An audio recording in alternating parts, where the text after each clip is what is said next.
Vamos nós? Quarta palestra do dia.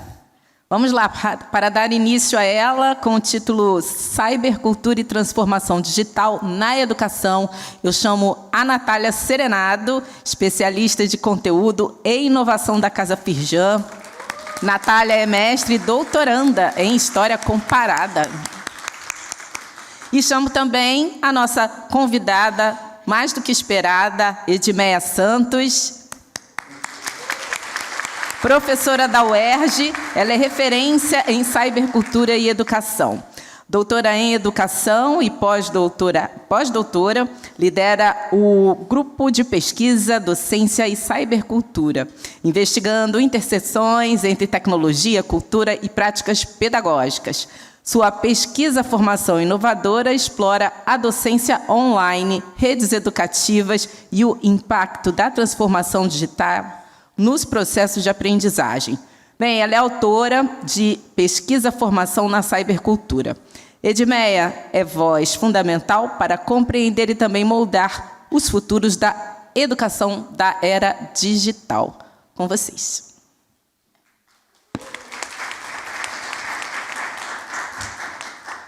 Boa tarde a todos, é um prazer recebê-los aqui na Casa Firjan. Como a minha querida amiga me apresentou, eu sou especialista de conteúdo e inovação aqui pelo programa SESI para a formação de educadores. Eu tenho o prazer de receber essa agora minha amiga Edmeia Santos aqui na nossa palestra Cybercultura e Transformação Digital na Educação, aqui no nosso terceiro de encontro de educadores. Eu vou contar só por trás das cenas, né? Eu fiquei stalkeando a Edmeia, né?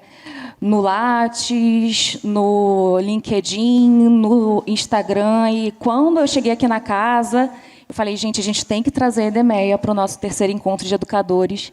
E ela aceitou esse convite e eu falei, eu tenho que mediar essa palestra, eu tenho que sentar com a Edmeia para conversar, e é o que a gente tem feito nesses 2 dias, nos alinhamentos, nesse encontro. Então, eu te agradeço demais por ter aceitado esse convite, por ter abrir essa conversa, que é só o início de uma bela amizade, de uma bela troca de ideias que a gente vai construir aí ao longo de muitos anos, como eu espero. Novamente, eu sou Natália Serenado, eu vou fazer a minha autodescrição. Eu sou uma mulher parda, eu tenho 1,50 m, eu estou vestindo uma roupa marrom e bege, tenho cabelos curtos, preto. Como eu disse, eu sou especialista de inovação e conteúdo aqui da casa, e eu vou pedir para nossa palestrante também se autodescrever. Mas antes, eu queria só fazer um ajuste, que a Edmeia, ela foi professora da UERJ e atualmente ela é professora titular do curso de Pedagogia, né, da Universidade Rural do Rio de Janeiro. Ela, como eu disse, né, é referência, né, em cybercultura, educação e entre outras coisas. E a gente vai conversar sobre essas muitas outras coisas que a cybercultura e a transformação digital nos propiciam. Edmeia, muito obrigada. Vou pedir para você se apresentar, fazer sua autodescrição. Maravilha.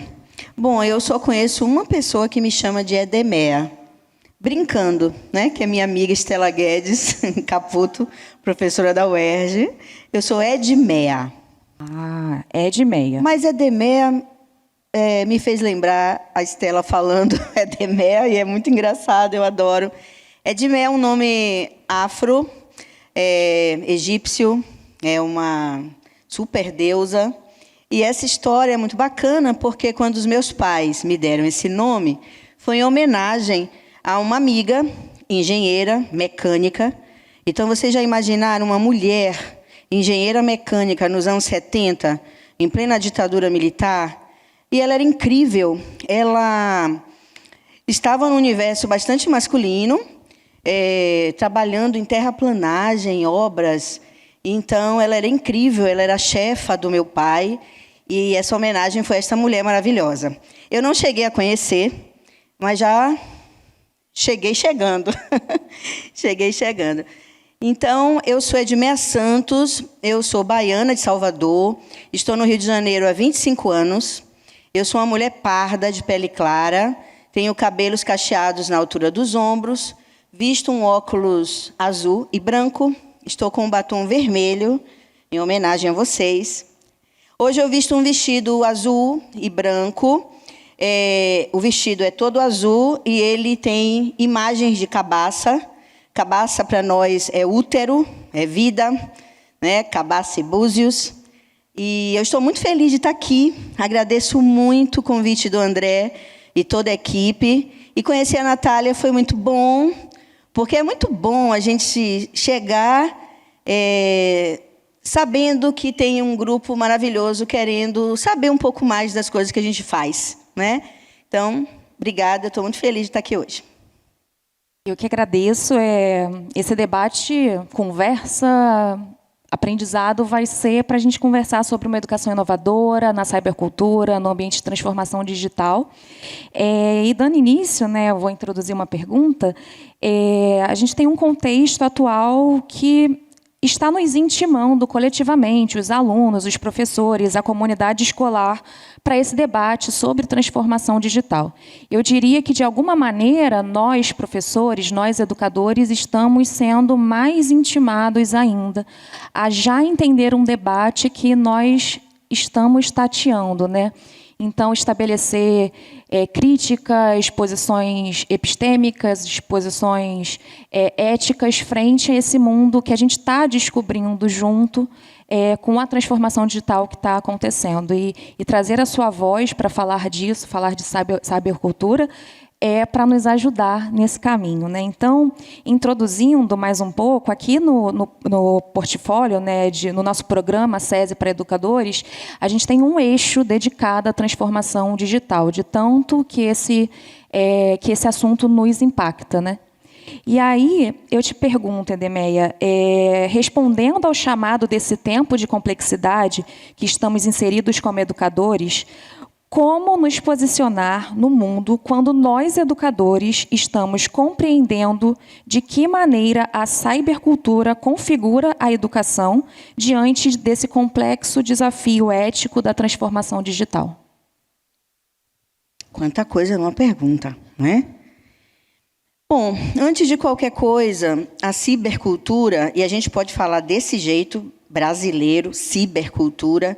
Cibercultura é uma palavra brasileira, tá?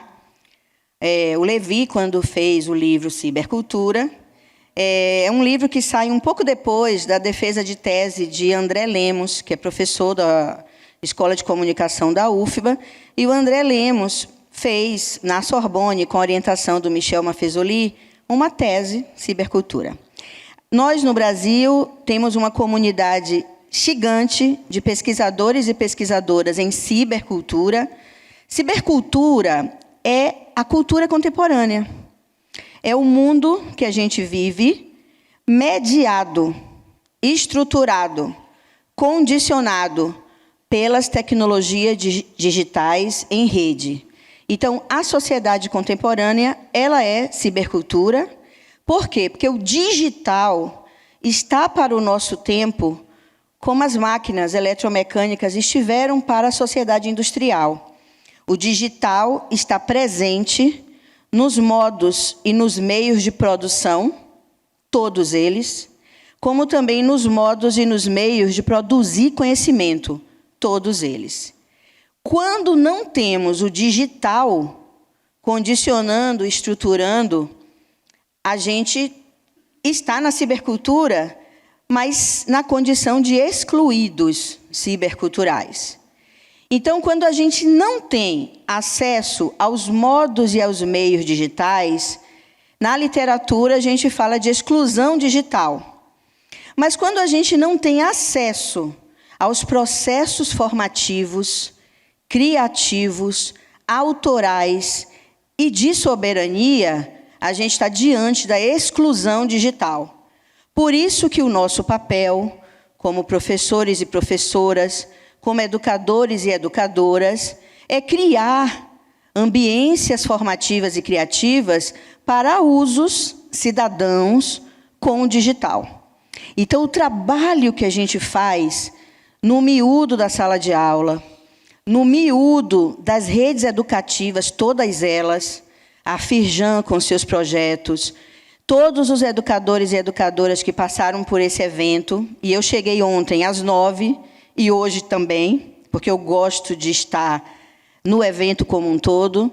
Eu não sou aquela que chega e palestra e vai embora. Eu gosto de sentir o evento como uma ambiência formativa. Então, nesses dias todos, a gente viu pessoas que criam, materializam e avaliam projetos em diferentes redes educativas. ONGs, escolas, empresas, terreiros, igrejas, a rua, não é? Então, o digital está presente nisso tudo, de formas mais ou menos inclusivas, mais ou menos interativas. Então, se a gente falar só do Brasil, a cibercultura, durante final do século passado, foi um nicho de cultura urbana de jovens brancos.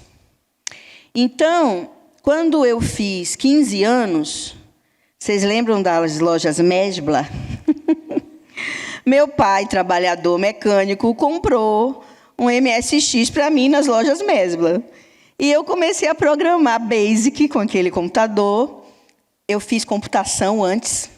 Então, ontem, na palestra da Silvana, eu fiquei, gente, eu sou estatística aí da Silvana, porque eu fiz computação antes de fazer pedagogia, né? Então, a cibercultura, a gente pode datar a cibercultura bem antes da internet, mas a cibercultura é cibercultura com a presença das redes e das conexões. Então, a partir de 1995, quando a internet tornou-se comercial, a gente começou a deixar de ter uma cultura nichada num grupo urbano branco para todo um território, no nosso caso, né? Porque a gente teve uma expansão da internet juntamente com uma evolução dos dispositivos. Então, como eu estou há 30 anos pesquisando isso, formando professores na educação superior há 30 anos, porque eu entro na educação superior e no mestrado praticamente no mesmo tempo, e há 20 eu oriento na pós-graduação em estrito sensu. Então, a gente tem momentos diversos de cibercultura. A Lúcia Santaella chamou isso de fases da cibercultura. Então, a cibercultura da internet fixa, com o telefone, que foi meu campo de pesquisa no mestrado, à época, a gente escutava com o corpo quando estávamos ou não conectados. Eu lembro que eu estudei os primeiros cursos online nos anos 2000, de 2000 a 2002, e a gente acessava a internet no horário mais barato, né, a partir de sábado, meia-noite. E aí a gente ouvia quando estava conectado. E a gente trabalhava localmente no computador, produzindo os dados, os sites, digitalizando o conteúdo. E, para transferir isso para tal internet, os servidores, a gente usava um tal de FTP, que era um software que transferia o conteúdo do computador para o servidor. O nome disso é upload, né? Mas quando a gente pegava coisas que estavam publicadas na internet para salvar no nosso computador, era o movimento download. E os primeiros softwares, eles não eram interativos. A gente não conversava com as pessoas na internet, porque a internet era estática. Era texto, link, hiperlink, os primeiros hipertextos, homepages. Quem tem mais de 50 ouviu essa palavra, né? A gente fazia páginas pessoais, sites. E óbvio que com a evolução das interfaces, a gente foi colocando mais linguagens nessa internet. E aí a gente começou a trabalhar com imagens, os primeiros vídeos. A Web 1 passa para a sua fase Web 2 a partir do fenômeno dos blogs. São os blogs que fazem o corte epistemológico e comunicacional na era de uma internet que era só para informar, para uma internet conversacional. Então, quando você abria um blog, naquele mesmo ato, você produzia o conteúdo e a interface já abria para as pessoas se comunicarem com você. E aí, o movimento de download e upload deixou de existir. E aí, nesse momento, a gente tem um momento de autoria muito mais interativo, porque a autoria e a comunicação estavam praticamente juntas. Tudo isso causa mudanças epistemológicas profundas naquilo que a gente vai chamar de fenômenos da cibercultura. Então, toda vez que um grupo sujeito acessa o digital com seu dispositivo, que há muito tempo já é móvel, né? Tem exatamente uns 15 anos que a gente fala de cibercultura em tempos de mobilidade, que é quando a gente deixa de ter o nosso corpo condicionado a um desktop. Desktop, mesa de trabalho e computador em cima da mesa de trabalho, com a internet para conectar, não é? Então, quando o nosso corpo se liberta da cadeira, da carteira e da máquina, a gente carrega a internet com a gente. Então, os fenômenos da cibercultura que foram produzidos no computador de mesa são bem diferentes dos fenômenos da cibercultura produzidos pela mobilidade. Mas quando a gente passou pela pandemia de Covid-19, que a gente teve que, de novo, condicionar o nosso corpo ao desktop e à casa, a gente já tinha interfaces muito mais evoluídas, não é? Mas a gente condicionou de novo nossos corpos ao território físico, sem mobilidade urbana. Gente, a história é longa, tá? E quando eu falo de fenômenos, são eventos sociotécnicos, onde seres humanos, com a mediação do digital, produzem vida, atividade, materialidade. Então, se vocês entrarem no meu site Acervo, que é de measantos.pro, de professora.br, lá vocês vão encontrar diferentes dissertações e teses em cibercultura e educação. E só em olhar dissertações e teses ao longo dos 20 anos, a gente vai ter acesso a fenômenos ciberculturais bem variados. Quando eu fiz minha tese de doutorado, eu estudei o fenômeno da Lan House, que foi a Lan House que no Brasil fez a inclusão digital, né? A Lan House era esse espaço no território que era creche, rede de apoio das famílias. As mães deixavam lá os meninos na Lan House, eu vou aqui e já volto, não deixa ele sair daqui não, né? Eu via os adolescentes carregando suas CPUs para fazer troca de equipamento. Ah, bota mais memória. Ah, me dá um pouco mais de processador. Ah, seu mouse é assim, o meu é assado. E eu acompanhei isso. Eu acompanhei o fenômeno do cibersexo. Eu acompanhei rave. E nesse conjunto de coisas, a educação online, como um fenômeno da cibercultura. Essa é meu construto de tese teórica, onde eu vou estudar, no mestrado, as primeiras experiências de educação à distância mediadas, e ali eu vi que era educação à distância mesmo, porque era o ressuscitar do conteúdo fechado e autoinstrucional, o ressuscitar do design instrucional, do tutor, quando tinha. E aí, na tese, eu falei, não, tudo isso não é cibercultura, tudo isso é usar o digital para fazer educação à distância clássica, massiva. Internet não é mídia de massa, internet é mídia pós-massiva, é mídia interativa e, por essência, colaborativa. Então, vamos inventar uma educação online à moda da cibercultura. E aí, na tese, eu crio exemplos de atividades em ambientes virtuais, usando interfaces, criando interfaces, desenvolvendo currículo e didática para o online. E aí, nesse contexto da pesquisa, eu não encontrava, na época, metodologias qualitativas que atendessem ao que eu queria fazer. Porque eu não tinha estudo de casos nem entre casos, porque eu não encontrava nada que me agradava, já que no mestrado eu fiz um estudo entre casos. Não era também pesquisa-ação, porque eu queria fazer uma coisa mais formativa. E eu queria também mergulhar e conhecer quem fazia outras coisas, outros fenômenos. E aí a gente encontrou o ciberfeminismo mais recentemente, não é?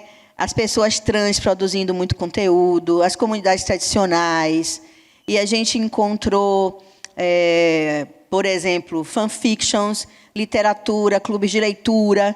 Então, tudo isso são fenômenos. Mas a gente encontrou também fake news, não é, minha gente? Muita fake news. A gente encontrou fascismos, ciberfascismos. Então, os fenômenos da cibercultura, eles são os fenômenos do humano que transbordam o território físico e informacional. A Lúcia Santaella fala de um intertício, que é essa conexão entre o território físico e informacional e também simbólico. Está tudo misturado. A gente só tem consciência quando a gente não está conectado, quando falta conexão de fato, porque se a conexão não falta, a gente não tem mais esse limite, é uma linha muito tênue entre o que acontece no território e fora. Por isso que não tem sentido falar em distância e presença. A gente está online, e o online é esse híbrido de coisas. Então, existem muitos fenômenos, e esses fenômenos vêm sendo estudados no Brasil, por nós, na educação, e também por uma comunidade científica interdisciplinar. Artistas, antropólogos, sociólogos, matemáticos, físicos. E a gente consegue, inclusive, se reunir em algumas comunidades científicas, como, por exemplo, a Associação Brasileira de Pesquisadores em Cibercultura, que é a ABCiber, na qual eu faço parte, já fui presidenta. Então, a cibercultura ela está na nossa vida cotidiana e nos apresenta desafios constantes, não é?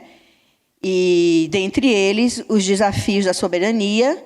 A gente está falando muito de soberania digital, e nesta semana, em soberania mais ampla, mas a soberania digital passa por termos acesso aos modos e aos meios. A gente não tem satélite próprio, a gente tem poucas interfaces públicas, e as poucas que a gente tem estão nas fazendas e nos oceanos das big techs. Então, os desafios, eles são de infraestrutura, sim, mas são também formativos. Por isso que é tão importante que todos nós aqui presentes, das mais variadas redes educativas, tenhamos essa consciência do desafio do acesso e da acessibilidade para todas as pessoas, mas também o desafio de inventarmos, de forjarmos, a lá Ogum, a ferro e fogo, né, Mayra? Práticas pedagógicas e curriculares autênticas, formativas, empoderadas, comunicativas, enfim. É isso. Um pouco isso. Um pouco, gente. Um pouco. Meia, como historiadora, eu tive uma aula de um panorama histórico da cibercultura. E Meia é de Meia. E aí, querendo aprofundar um pouco mais esse desafio, estou trazendo uma pitada de algo que eu considero muito importante. Eu queria te perguntar, para você iniciar a sua exposição, de que maneira as tensões sociais, as estruturas de poder, a dimensão do capital e a desigualdade impactam o processo de aprendizagem nesse mundo desafiador, marcado e produtor da cibercultura. Bom, né? Eu vou ficar aqui, vamos ficar aqui, eu não vou ficar lá. E já que a gente tem uma sala maravilhosa com ar-condicionado e esse telão, a gente vai ficar aqui e a gente vai ficar conversando, tá? Olha só, gente, a cibercultura se transforma toda vez que a gente tem uma transformação de infraestrutura, de hardware, de software, e os humanos operando com isso. Mas, assim como a gente teve cortes epistemológicos profundos da Web 1 para 2, da 2 para 3, nós não percebemos tanta diferença, porque a diferença foi semântica. A gente percebeu a internet mais rápida, tags, os algoritmos mostrando informação para a gente, não é? A Web 4 sai da web. Então, quando a web está nas coisas, na sua geladeira, na Alexia, nas revistas, com diversos QRs para a gente acessar pelas ruas, pelas mídias locativas na cidade, né? Todo mundo aqui do Rio de Janeiro, de uma certa forma, já viu aquelas bicicletas do Itaú, né? Você tem um aplicativo, vai numa posição, e aí o aplicativo diz qual é a bicicleta que você pode pegar, você pega, anda 1 hora, se você não cumprir, você paga um pouco mais, mas em qualquer lugar do Rio, quando você encaixa a bicicleta, automaticamente aquele equipamento físico na cidade já leva informação para a rede, dizendo que a bicicleta foi devolvida. Então, o digital está presente na pele da cultura e da cidade, né? Lembrando aqui o velho bom Kerkhove, né? Na pele da cultura. E os fenômenos são os mais variados possíveis, né? Só que agora a gente tem, gente, um outro corte muito radical, que são as inteligências artificiais generativas. Por quê? Porque agora esse digital, hardware e software, tem uma capacidade generativa, que é de criar e recombinar conteúdos possíveis a partir de um banco de dados prévio e de um algoritmo que foi treinado. Isso muda completamente a nossa relação com a internet, com a cidade, com a vida prática. E, obviamente, que os fenômenos já estão aí para a gente compreendê-los, né? Na pesquisa com os cotidianos, na cibercultura, a gente prefere operar com aquilo que o Edgar Morin nos ensina, que é compreender a compreensão. Então, por exemplo, todo mundo amou a fala do Tião, né? O Tião é um exemplo de quem compreende a compreensão. Porque todos os casos todas as histórias que ele contou, ele mostrou como ele aprendeu com aquelas racionalidades, sensibilidades, e como ele foi relacionando essas experiências culturais muito diferentes da sua própria, né? Então, quando a gente está diante da internet e dos fenômenos, e também dos fenômenos do digital no território físico, das nossas escolas, das nossas universidades, das empresas, das ONGs, o papel do pesquisador é compreender a compreensão. Ou seja, é ir ao encontro dos etnométodos, que são os métodos, os jeitos próprios de fazer, como nos ensina Alain Coulon, etno vem de povo, cultura, método, jeito de fazer. Então, me interessa ir ao encontro dos etnométodos, de quem faz, e como faz, e por que faz. Obviamente que a gente tem os nossos dilemas, né? Aquelas coisas que deixam angústia e que fazem a gente perder o sono. Por isso que a gente pesquisa, por isso que a gente ensina, por isso que a gente planeja as aulas que a gente planeja, porque as aulas que a gente planeja são frutos de angústias, né, minha gente? Daquilo que tira o sono da gente, os dilemas. Então, por ter dilemas, a gente vai ao encontro dos etnométodos, de quem faz e como faz. E, com isso, toda a prática pedagógica, para mim, é um etnométodo, é um jeito de fazer, né? Então, nesse momento, já tem uns 2 anos. Aperto aqui e já deu play, né? Então, nos últimos 2 anos, a gente tem se deparado com as inteligências artificiais generativas. Toda vez que eu começo uma pesquisa nova, eu estou sintonizada nas redes, eu moro na internet, e aí eu me juntei com colegas do Nordeste, e a gente resolveu criar um livro, né, organizar uns livros, convidando pares, colegas, professores, que, assim como a gente, estava começando a compreender as inteligências artificiais generativas, principalmente o ChatGPT. Então, há 2 anos, um pouco mais, a gente resolveu convidar um povo. E aí, depois de 1 ano, a gente conseguiu publicar esses livros, que são de acesso gratuitos, livres. Só é baixar, começar a ler, tá? Por que eu faço isso?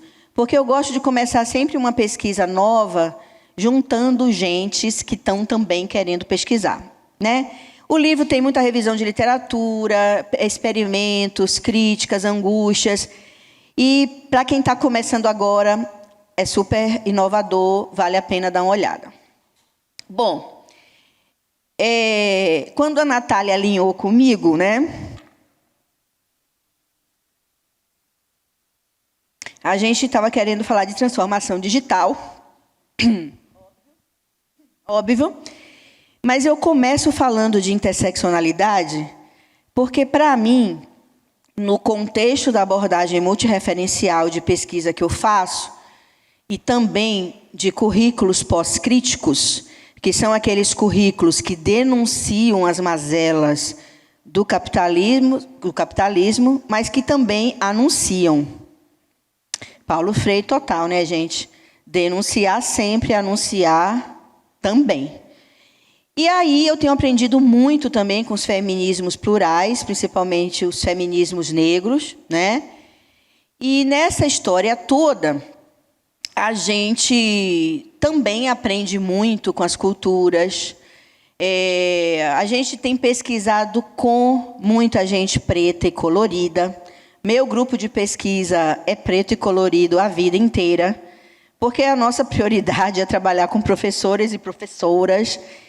E a gente tem acompanhado a produção e aprendido muito nessa intersecção de classe, gênero e sexualidades, mas também com o esforço de anunciar práticas pedagógicas anticapitalistas, antissexistas e antirracistas.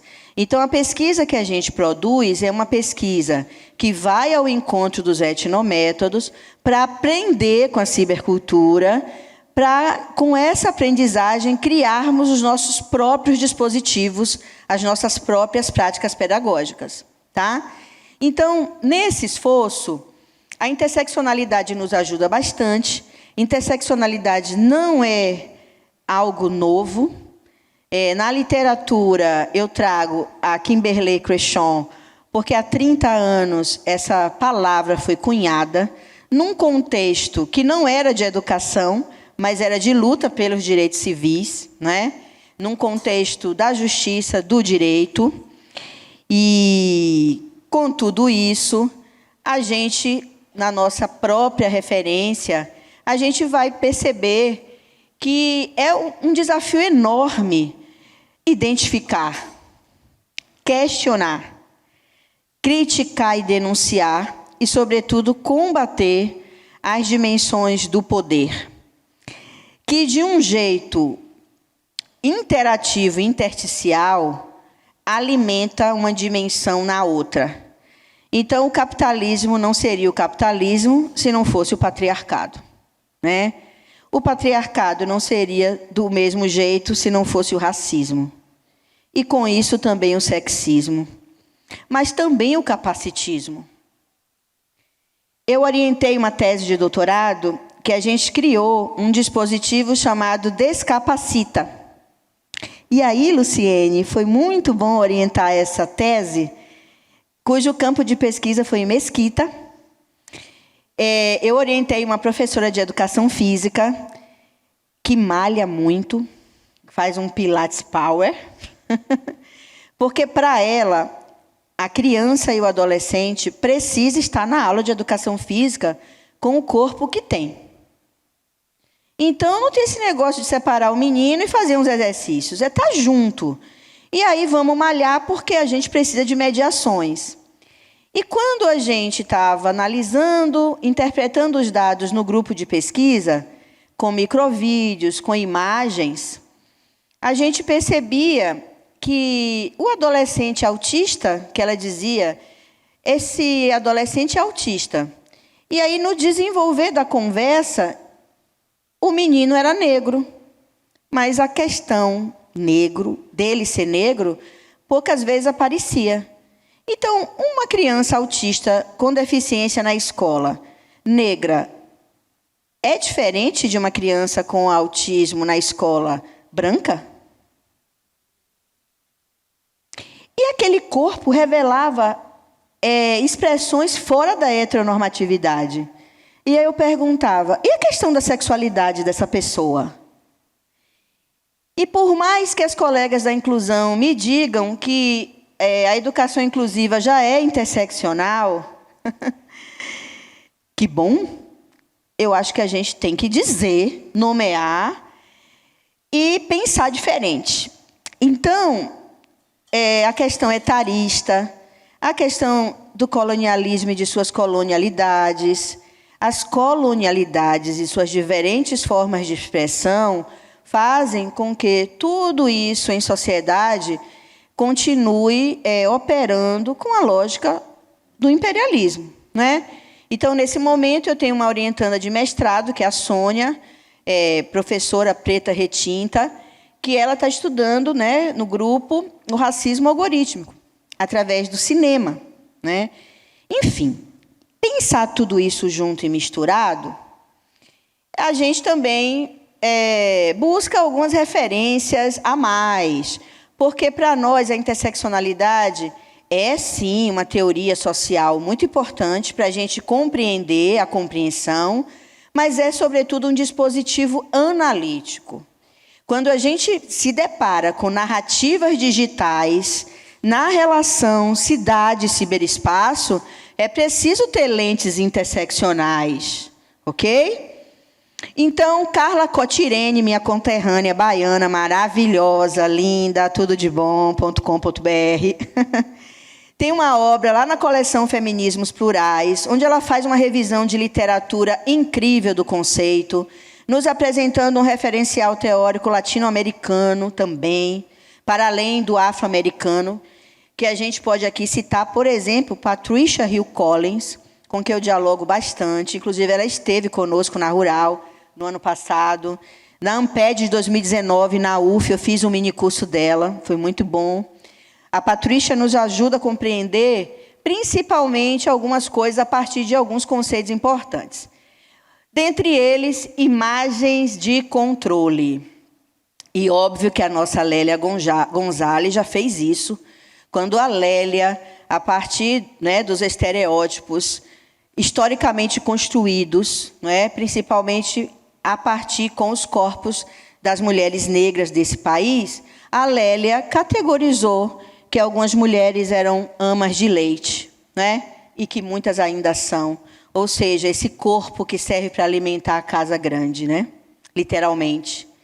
Mas aquelas miscigenadas, né? Cujos corpos já são bem mais sexualizados, elas têm outras funções, né? E aí, como é que o Brasil muitas vezes apareceu fora? A partir de que imagem, de que estereótipo? Né?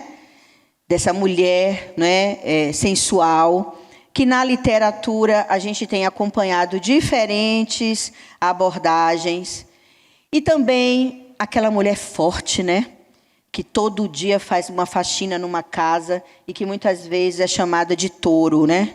Como ela é forte, ela é um touro, porque ela trabalha todo dia, né?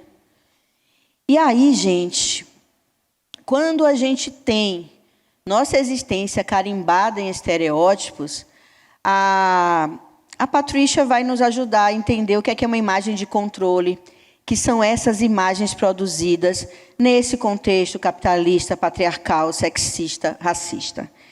Como que isso aparece na sociedade? E aí, obviamente, porque a gente está na cibercultura, há 2 anos eu tive o prazer de encontrar uma dissertação de mestrado de uma queridíssima, que é a Wayne Bueno. Ela, a partir da noção da Patricia Hill Collins, fez uma pesquisa na internet, pesquisa em cibercultura, mostrando como que as imagens de controle aparecem no mundo digital. Como que as imagens de controle aparecem na internet, no mundo digital, a partir do cinema. E esse livro é incrível, super recomendo, mas é uma dissertação que a gente encontra também nas redes. E aí, minha gente, vamos falar de IA, né? Nossa deputada, nossa, porque ela foi eleita por nós no Rio de Janeiro, Renata Souza. Num exercício de prompt, a Renata escreveu lá, prompt. Prompt, para quem é das antigas, é aquele pontinho verde que ficava piscando na tela antes da interface gráfica do Windows. Lembram do DOS? Vocês lembram quando a gente queria apagar a tela? CLS Enter?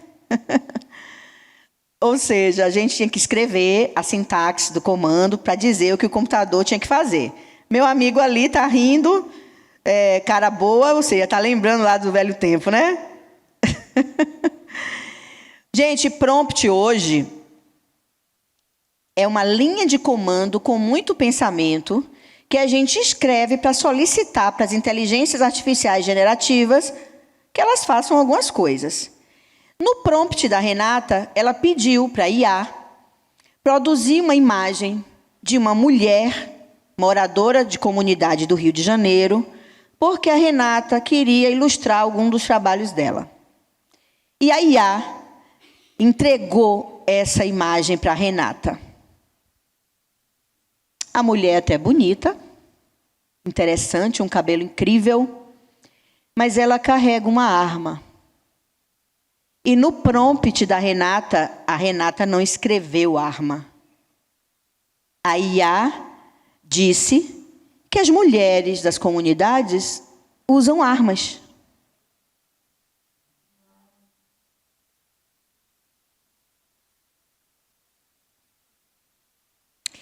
E na nossa pesquisa a gente vai atrás dos etnométodos, não é isso? E a gente pesquisou artistas. A gente trabalha muito com artistas, tá, gente? E a gente achou um grupo de artistas que, por exemplo, solicitaram no prompt corpos bonitos e com boa performatividade. E as imagens que foram respostas para o prompt são estas daí.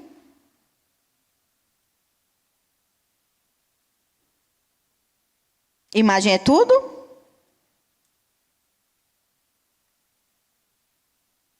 Bom,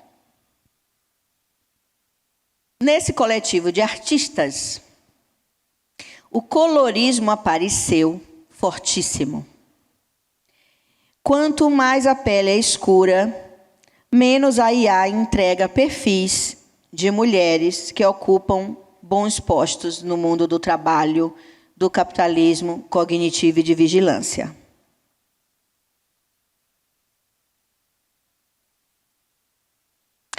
As teorias das imagens de controle nos ajudam a compreender de onde vem isso. E aí, como é que a gente faz? Diante de uma inteligência artificial que é enviesada. Ou seja, quem produz o hardware e o software são homens brancos do norte. Por isso, sim, que a gente precisa ter formação de pensamento computacional desde as escolas, para a gente formar inteligências desde a infância e formar pessoas que produzam as tecnologias. Para que essas tecnologias sejam mais a cara da gente. A cara de um mundo que é plural. Então, no contexto do grupo de pesquisa Docência e Cibercultura, a gente tem inventado algumas metodologias e desenvolvido pesquisa, formação na cibercultura. O que é isso? Não foi Edmeia Santos que inventou a pesquisa-formação. A pesquisa-formação é uma metodologia de pesquisa cunhada dentro desse guarda-chuva que a gente conhece como epistemologias das práticas. Ou seja, toda uma discussão teórica no campo da formação de professores. E eu, na tese, atualizei esta metodologia para a cibercultura. Então, por exemplo, Paulo Freire trabalhava com círculos de cultura, tá? E por mais que Paulo Freire, quando volta do exílio, por mais que ele tenha sido, por exemplo, secretário de Educação em São Paulo e criado em São Paulo, laboratórios de informática, programas de formação de professor, por mais que ele tivesse trazido o Puppet, por dois conversarem, né? Ele é pré-web, pré-cibercultura. Então, o que foi que eu fiz? Conhecendo os autores da pesquisa-formação, eu levo os dispositivos digitais para dentro da pesquisa acadêmica, que só acontece quando você é professor e professora. Então, todo mundo que estuda comigo precisa desenvolver aulas, dispositivos, objetos de aprendizagem com o digital, para, em contextos de formação, pesquisar. Então, aí a gente tem uma história de 20 anos na pós-graduação e 30 na educação superior. Eu sou professora de didática, nos cursos de pedagogia e licenciatura, mas também de currículo, teorias práticas e políticas. E tenho trabalho formando professores e professoras. Tenho muito orgulho de ser pedagoga e odeio, fico com raiva e chateada quando eu escuto pessoas falando mal da gente, tá? Porque eu sou pedagoga e formo pedagogos e professores na universidade pública, laica, gratuita e de qualidade. Então, a gente inventa umas coisas lá. A noção de escrevivências da Conceição Evaristo tem nos ajudado muito, a gente tem amado. Itinerâncias do velho e bom Barbier, sociobiografias, aprendi muito com a Annie Ernaux, autoficção, porque a gente inventa quem a gente quer ser, né, minha gente? E isso é realidade. Porque o que é virtual? O que é virtualizar? Virtualizar é inventar, é fazer de conta, é simular. E isso é real. Eu sou quem eu quiser ser, né? Em diferentes redes educativas, meu selfie não tem limite, né? Caminhar o bico, a gente dá aula caminhando pelas cidades, tá? Inclusive, eu tenho maior vontade de fazer uma disciplina toda caminhante, porque a gente não tem ainda uma disciplina toda caminhante, mas a gente caminha muito em alguns dispositivos. Bom, e aí a gente trabalha muito com diário online, com leituras oralizadas, escuta, muito desafiante para nós. E tudo que a gente inventa, dispositivo, gente, aqui não é o do Foucault, não, tá? Por mais que os dispositivos de controle sejam campos para a gente pesquisar. Mas dispositivo aqui é a lá Ardoano, Jacques Ardoano. São meios materiais e ou intelectuais que a gente inventa para ir ao encontro dos etnométodos. Então, toda vez que a gente quer fazer... Toda aula é um dispositivo, toda prática é um dispositivo, tá? Bom, e aí... É com a Patricia Hill Collins que a gente também aprende a noção de controle da imagem. E aí é que está o pulo do gato. Identificar as imagens de controle é fundamental. Porque a gente fica com faro fino. A gente não aceita ouvir certas coisas. Ontem, no pós aqui, fomos tomar umas. Vitor, eu, Natália, e a gente ficou conversando.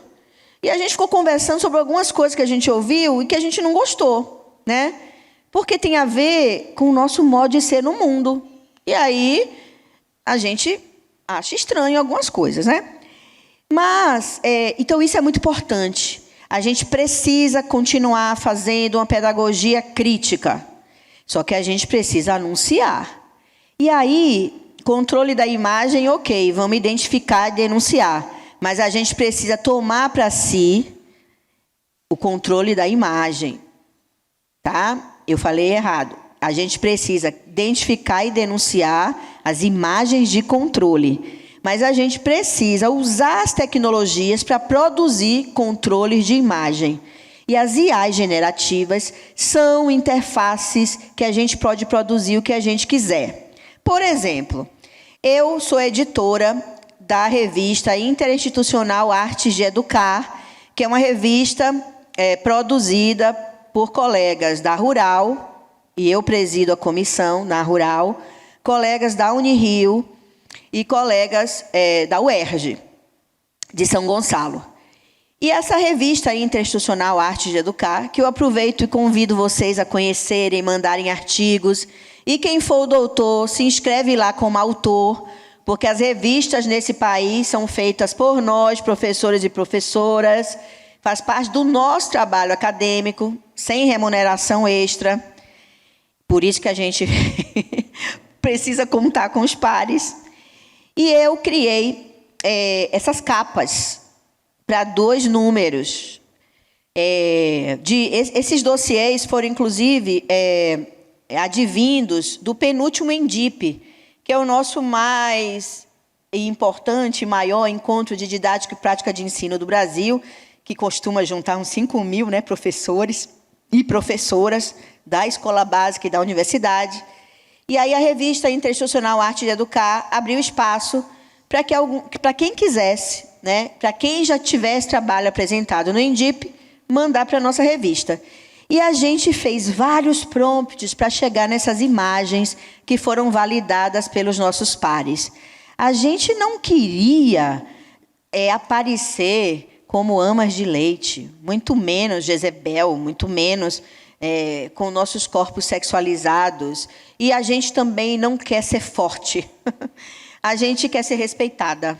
A gente quer ser respeitada, a gente quer ter salário, direito trabalhista, a gente não quer ser máquina de limpar a casa grande.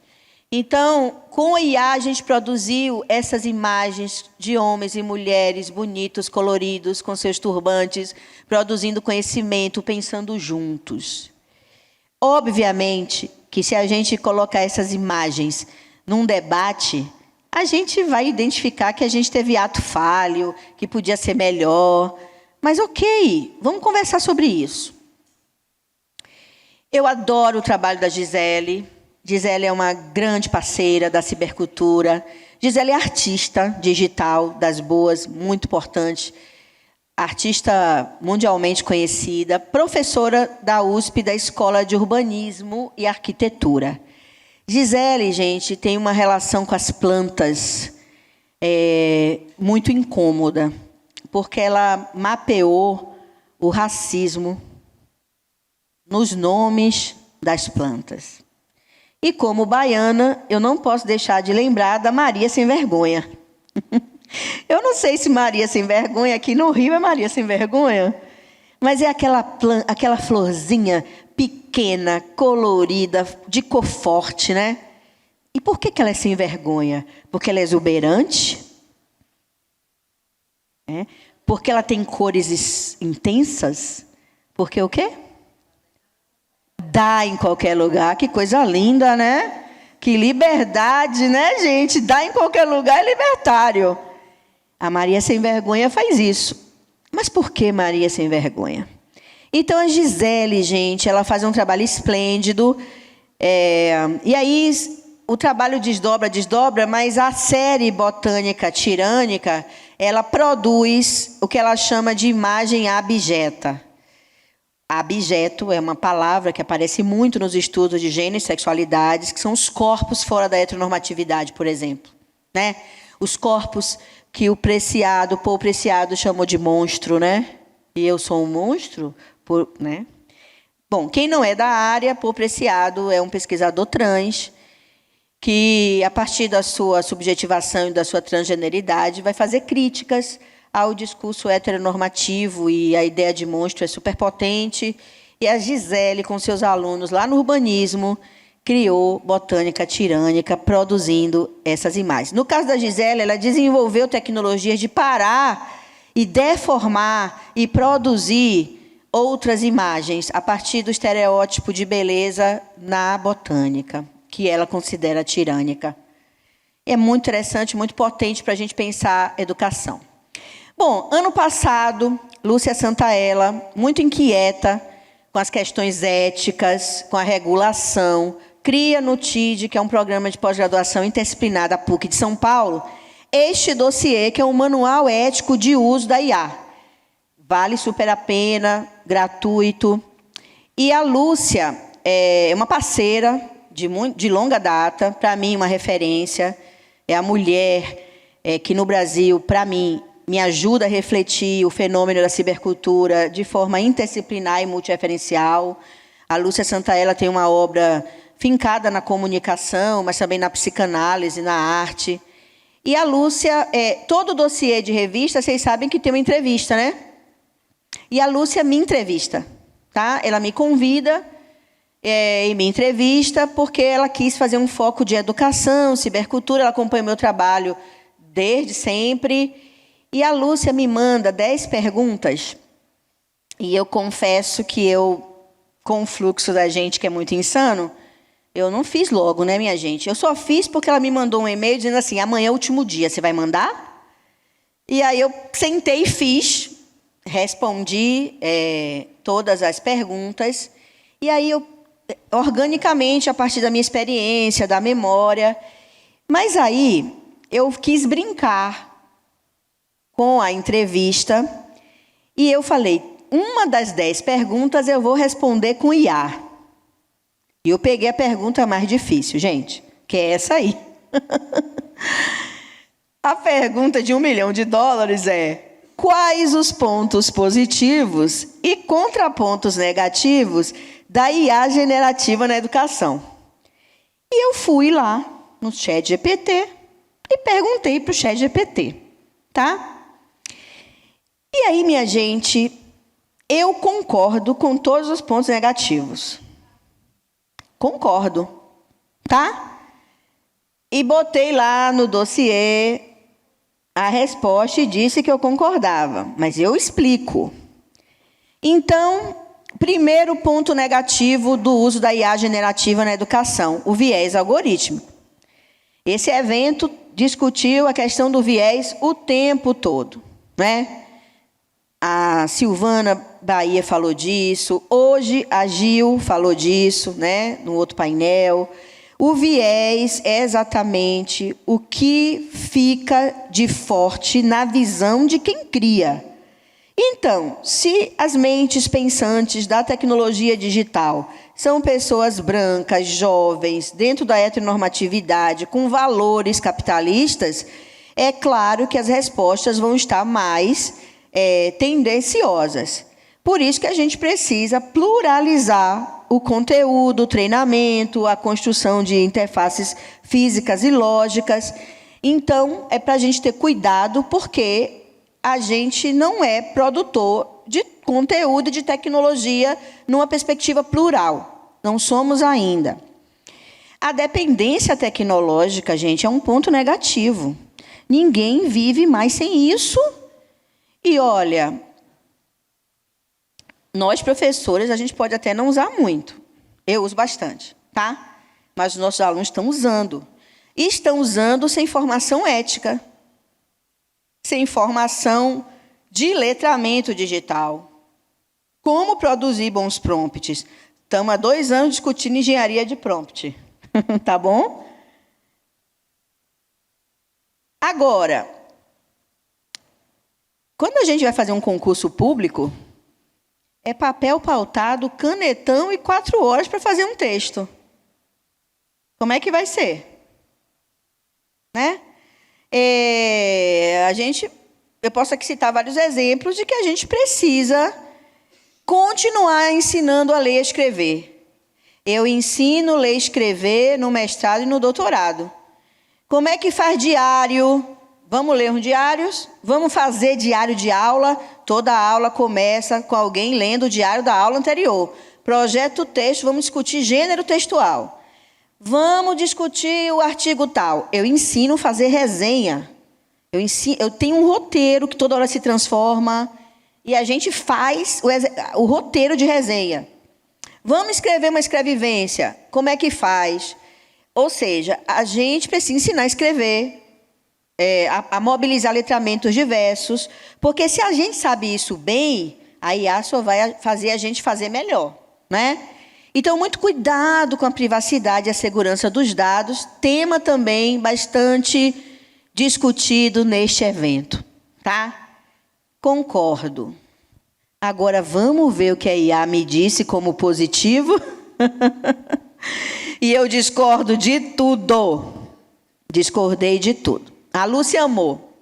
E aí depois vocês vão ler a entrevista e vão ver a coisa lá. Gente, o primeiro ponto positivo que a IA generativa me apresenta é a personalização da educação. E aí, Luciene, quando a Luciene fala de personalizar a educação, é uma coisa, tá? É você prestar atenção na singularidade, não é? Nas formas únicas de cada indivíduo, com seus corpos, suas linguagens. E, obviamente, que a gente precisa prestar atenção a isso e personalizar sim. Mas, no geral, e eu falo isso, gente, porque eu estou na comunidade científica e tecnologia educacional há mais de 30 anos. Nos encontros de tecnologia neste país, dentro e fora, personalizar é fazer autoestudo. É criar conteúdo para ser consumido individualmente. É autoestudo, é conteúdo em múltiplas linguagens. Gente, conteúdo não é educação, é conteúdo. Quando o Vygotsky nos ensinou que onde há signo há mediação, claro que eu aprendo com a exposição do salgado que está embaixo. Ninguém mais é a mesma pessoa depois da exposição do salgado. Ou essa nova que abriu hoje, que eu ainda não fui lá olhar, né? Ninguém é mais do mesmo jeito depois de um filme. Ninguém é mais do mesmo jeito depois de uma aula, de uma leitura de um jornal ou de uma conversa informal. Óbvio que os signos fazem mediação. Óbvio que eu aprendo com as linguagens e com as coisas, né? As coisas agenciam. Obra do Bruno Latour, né? Mas educação é outra coisa. Então, o segundo ponto positivo é a criação de recurso. Gente, educação de recurso não resume o ato educativo. Durante a pandemia de Covid-19, eu fiz mais de 300 lives. Eu conversei. Se vocês colocarem Edmeia Santos no YouTube, vocês vão enjoar de mim, da minha cara. Eu conversei com diferentes coletivos, ok? Nenhuma live remunerada. Vale a pena destacar. Eu conversei com colegas, professores e professoras das redes municipais desse estado e desse Brasil. Porque, lembra o governo que a gente tinha? O Brasil não teve uma solução do Ministério da Educação para a pandemia de Covid-19, oficialmente. Alguns municípios tiveram, outros não. Então, eram os professores e as professoras que nos procuravam para dizer como é que eu faço, né? E eu estou falando, gente, da escola básica, mas estou falando das universidades. Eu conversei com o Fórum de Reitor. Eu fiz aula inaugural nesse país inteiro. E aí, todo mundo me perguntava como fazer um conteúdo, como fazer uma apostila, como fazer um podcast. E eu devolvi a pergunta. Você já procurou saber como encontrar seu aluno? Você procurou saber como achar seu aluno? Acha os alunos. Põe em comunidade, arruma uma interface. Aí depois você pensa nos recursos, porque a internet é um repositório gigante. Você não precisa ficar fazendo aquela aula de matemática, de português ou de ciências. Tem um monte de aulas na internet. Faz curadoria. Pega e reutiliza o que já existe lá. Então, meu esforço foi buscar conversa primeiro. Por que é comunidade virtual de aprendizagem? O que é comunidade prática? Quando a gente reúne com as pessoas, partilhamos os problemas e os dilemas e juntos criamos as aulas, os recursos, as curadorias, tá? Então, minha gente, fazer recurso sim, mas dizer que é o segundo ponto positivo de uso de IA, não dá, né, minha gente? Feedback automatizado. Cuidado.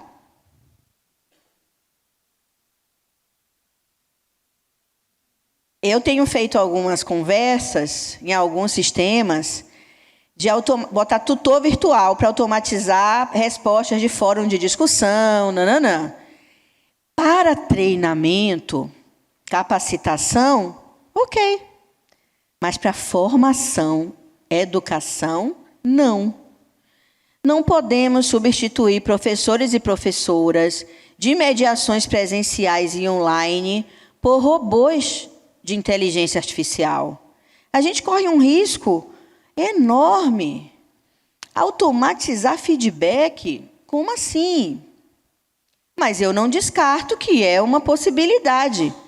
Se eu tenho um curso aqui no Sistema S, na indústria, que o objetivo é discutir o uso de um motor, eu posso pegar vários bancos de dados, treinar eles e fazer, sim, um tutor. Mas na hora de ter um processo formativo, de falar sobre o uso, o processo produtivo, discutir o trabalho, não dá para substituir por máquina. E aí, gente, a expansão do acesso à educação. Beleza. O que a gente expande é informação, não é educação. Tá? Não dá para fazer um curso de graduação sem gente. Telas e mais telas, acabou a disciplina. Prova de múltipla escolha. Como assim? A gente precisa trabalhar com as pessoas, disputar narrativa, não é isso? Então, gente, as respostas que a IA generativa me deu sobre os pontos positivos de uso da IA são essas mesmas palavrinhas que a gente encontra nos congressos. Eu faço parte de uma comunidade científica internacional e no início da discussão de IA na educação é para controlar a catraca, uniforme de aluno, controle, vigiar e punir. Aí é Foucault. Então, mentes pensantes que somos nós, que usos a gente pode fazer criativamente das IAs, né? Para a gente pensar junto. Bom, então, meu tempo já acabou. Eu sou Meia.Santos no Instagram. Eu sou diarista, tá, gente? Então, quem me segue vai ter sempre uma narrativa por dia, às vezes. Eu não separo vida de formação. Adoro exibir minha filha, mas ela não me deixa, né, atualmente. Só às vezes ela deixa. Mas eu adoro exibir minha gata, porque eu sou vó de gata. E eu conto coisas. Eu narro meus processos criativos, aulas, divulgo muita coisa, inclusive dos amigos e das comunidades científicas. E é isso. Trabalhamos bastante e saúde para a gente continuar fazendo esse evento maravilhoso aqui e em outros coletivos. E vamos conversar mais um pouco agora. Não é isso?